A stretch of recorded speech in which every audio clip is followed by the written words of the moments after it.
Hi, this is Ghost Hunter Joe. In 2019, I was in the camping section of Walmart and was looking at some cheap flashlights and remember where I had seen an alleged spirit communicating through a flashlight on one of the ghost hunting shows such as Ghost Hunters or Ghost Adventures. This flashlight only cost $1, so I figured the most I'd be out was $1 if it didn't work, so I purchased it. To my amazement, and to the amazement of just about everyone who's witnessed it, it works. The way it works is we turn the flashlight on and then unscrew the top until the light barely goes off and can be turned back on by tapping on it. Then we set it on the ground, usually at the base of a headstone, and ask the spirits if they can make it come on by tapping on it. As the viewer will see, we've had a lot of success with this. This is a replacement flashlight that I purchased for $1 in 2020. The flashlight requires 3 AAA batteries, and it's actually cheaper to buy a new flashlight than it is to buy new batteries when they go dead. This is my 2021 lineup of cheap flashlights purchased for ghost hunting. I have found that the more the flashlights are turned on and off, the harder it is to get them to barely go off, whereupon they can be turned back on by tapping on them. Towards the end of 2020, I purchased additional flashlights, but made the mistake of purchasing them all the same color, which made it hard to tell the ones we were using to illuminate the area from the ones we were using with the ghosts. As they say, live and learn.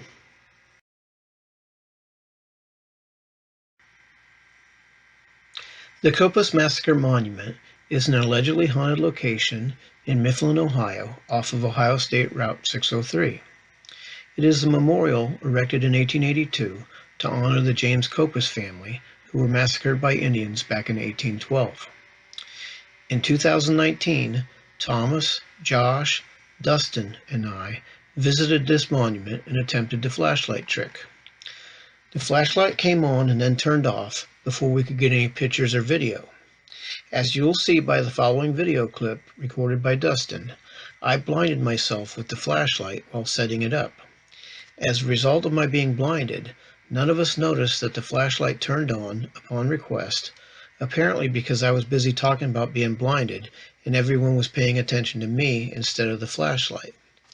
Probably frustrated with us, the spirit turned the flashlight off and didn't turn it back on again.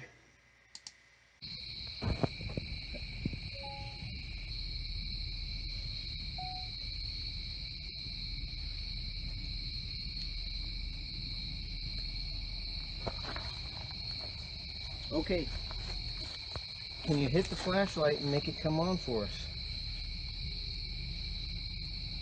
My eyes are where the flashlight shining. I was blind. Oh, sorry. No, in that Oh, flashlight. that one? It's real bright. Okay, could you make the flashlight come on like you did a little bit ago? Can you hit the flashlight for us, please? Before. Would you please turn on the flashlight for us just to let us know you're here again?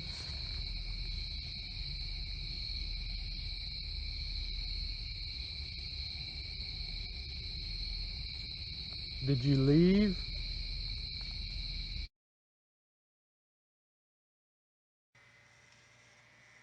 Malabar Farm is the allegedly haunted home of the late Pulitzer Prize-winning author Louis Bromfield, located in Lucas, Ohio. It is now a state park. Part of the mystique surrounding Malabar Farm is the true story of Celie Rose and how she murdered her family back in 1896.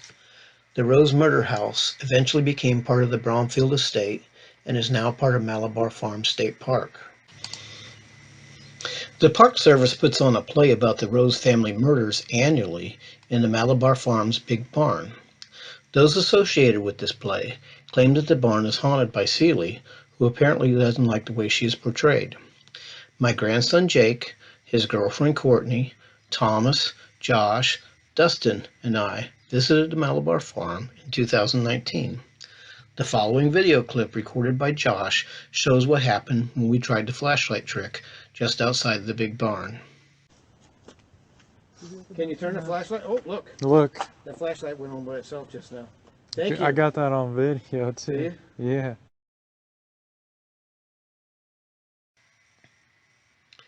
This is a picture of Celie Rose that I found on the internet.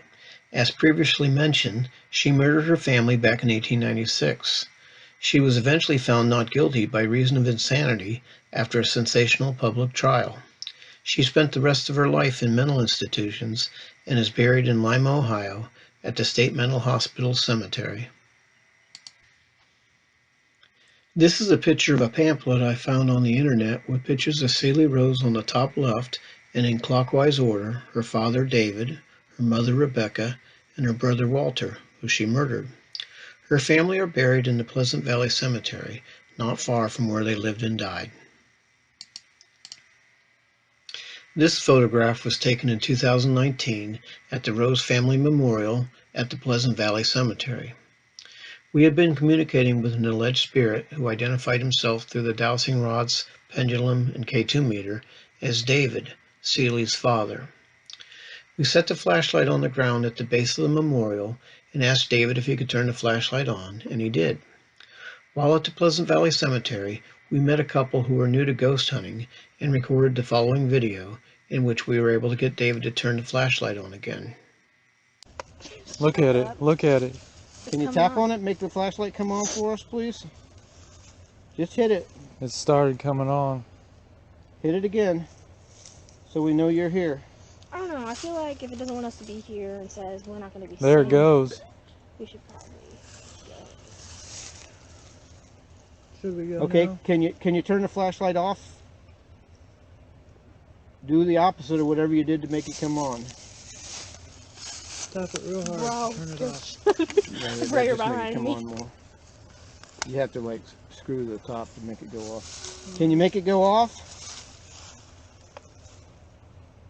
You have to turn the top either to the left or to the right. Oh. Caitlin's like, what happened to the Oh. live feed? Mine? Because I had it going to It's the grave. trying. She's like, what happened to the live feed? Can you make the flashlight go off I was like, for the us? phone died. He's trying. He's trying.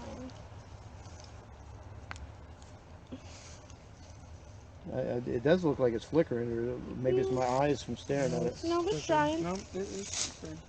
Slowly. Can you make slowly. it go off, please? Oh.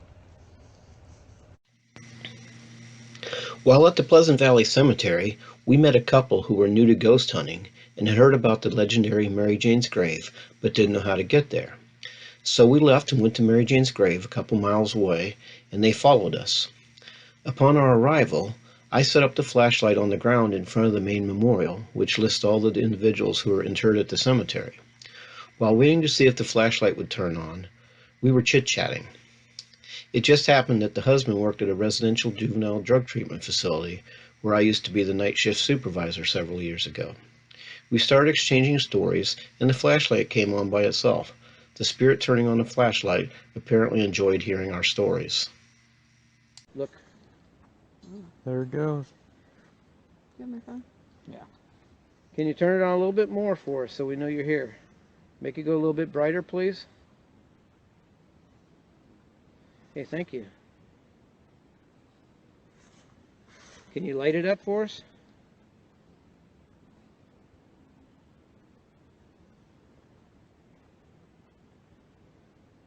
Okay, thank you. You like hearing our stories about working at a rehab? It likes our stories. But we want to hear some stories from you. After the couple we had met that night left, we were able to get the flashlight to turn on, lighting up Mary Jane Hendrickson's name listed on the right end of the main memorial. Mary Jane is the infamous alleged witch of the popular local urban legend, Mary Jane's Grave. This is one of many photographs we have captured of the flashlight turning on by itself during our adventures at the Mount Olive Cemetery. One of the spirits at the Mount Olive Cemetery, with which we have had several interactions, is that of a 3-year-old girl named Matilda. This is a photograph taken at her grave with a stuffed rabbit that Caitlin had brought as a trigger object. Also sitting on the ground in front of her grave is a digital recorder with which we attempted to get an EVP, a K2 meter, which detects electromagnetic fields, and the flashlight, which presumably was turned on by Matilda at our request. In the following video clip, recorded by Josh, you will see the flashlight turn on by itself as Caitlin and I were discussing possible causes of death for this 3-year-old. For the record, I later learned that yellow fever epidemic was in the 1790s and Matilda lived in the 1830s, some 40 years later.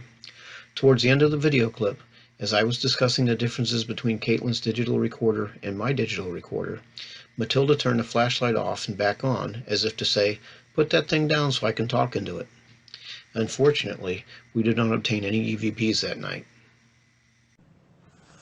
Well, like, what year? Yeah, this 1830. 1835 to 1838. Well, like, I'm trying to think of when yellow fever. Oh, I don't know.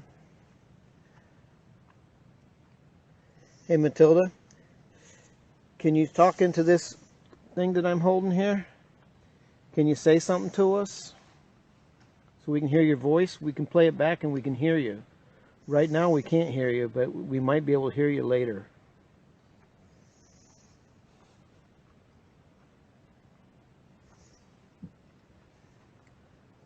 Flashlight's flickering.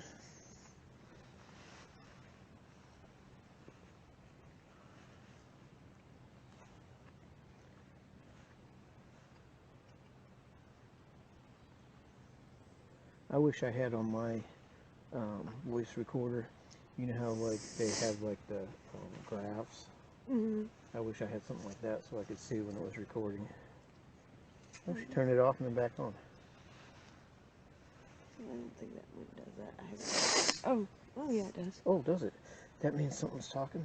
I mean, it's probably us.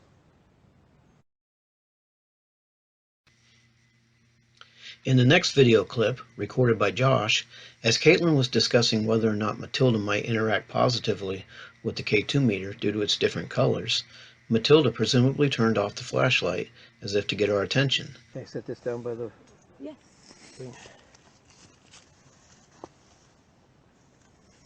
I wonder if she would like the EMF, because since that would light up different colors. Maybe. I'm going to sit on the ground. Talk into that box and we can hear you later when we play it. Yeah.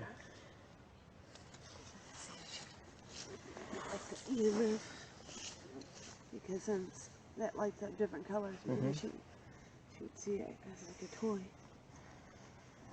Oop, she turned the flashlight Yeah, off. wow. Oh. Can you turn the flashlight back on for us?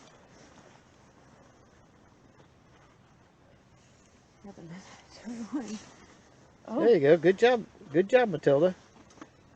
That way we know you're talking to us. In 2020, Thomas and I paid a visit to the Mount Olive Cemetery, and we're not having any success with the flashlight trick or with the pendulum, dowsing rods, K2 meter, and digital recorder. We had been there for quite a while, and I was starting to get tired because I had been up since 3:45 that morning. I said something to the effect, "Looks like the spirits aren't going to play with us tonight, so let's go." As we were gathering up our gear, the flashlight turned on by itself as if to say, "Goodbye," or "Don't go." A week later, Thomas and I returned to the Mount Olive Cemetery, and upon our arrival, we heard a disembodied voice, which sounded exactly like Thomas, say, "Can you light it up?"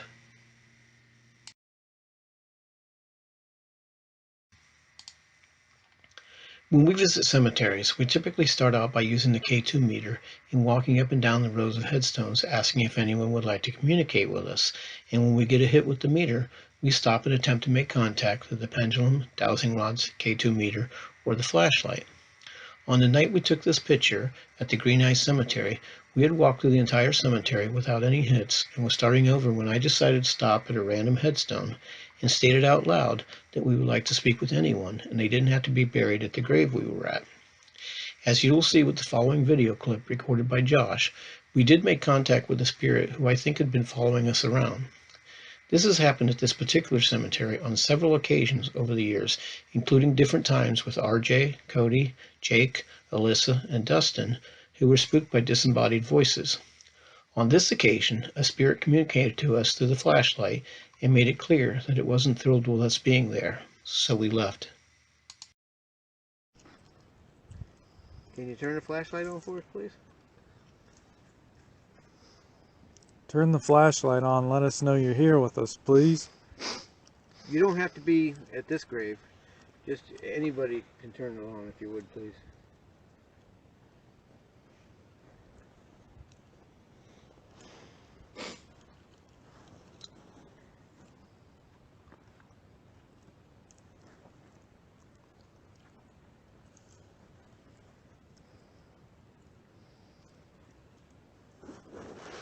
You know it's not warm out here.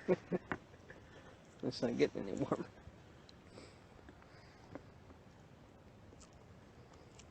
That couple that was met when we were in the woods, they said it looked like the flashlight was actually moving. Really? Like it touched the flashlight, like it was trying to turn it. Like the flashlight itself was moving? Uh-huh. I got it recorded, so. Thank you. Thank you. Thanks for turning the flashlight on for us. Thank you. Hey, let me get a picture of it. Don't turn it off yet till I get a picture.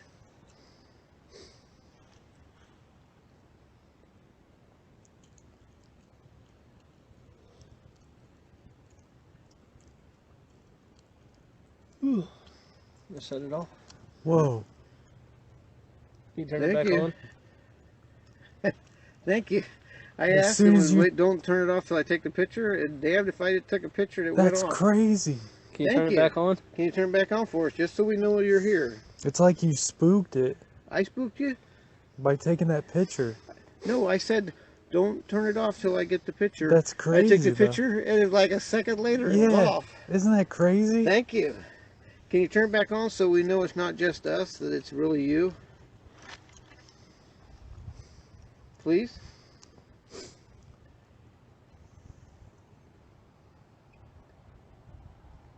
Thank you. Did it take a lot of energy? You want us to go? Are we bothering you? Turn it on real bright if we're bothering you. Real bright. That's good. Okay, we'll bother somebody else. Do you think that's fair? Yeah. Okay. Are you trying? Is that light coming on? Yeah, kind of. Yeah, it is. Take you guys' flashlights off of it. Are you turning that light on? Can you make it a little bit brighter? Tap it a little bit harder, make it brighter.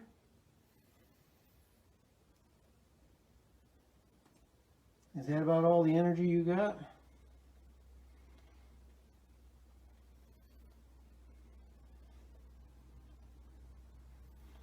Because it was totally off when you did it, right, Josh? Yeah. As far as I know. See, maybe the flashlight battery is getting weak. Oh, it's coming on. Did it just get brighter? Yeah.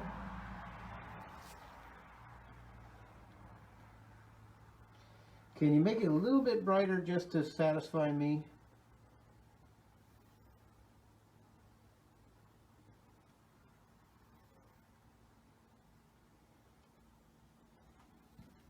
That's pretty good.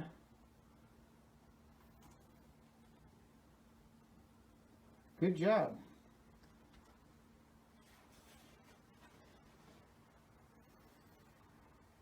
Good job.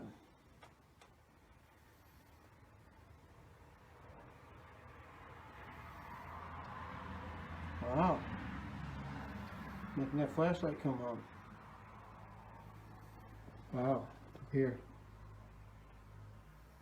Yeah, a steady 5 going on the K2 meter.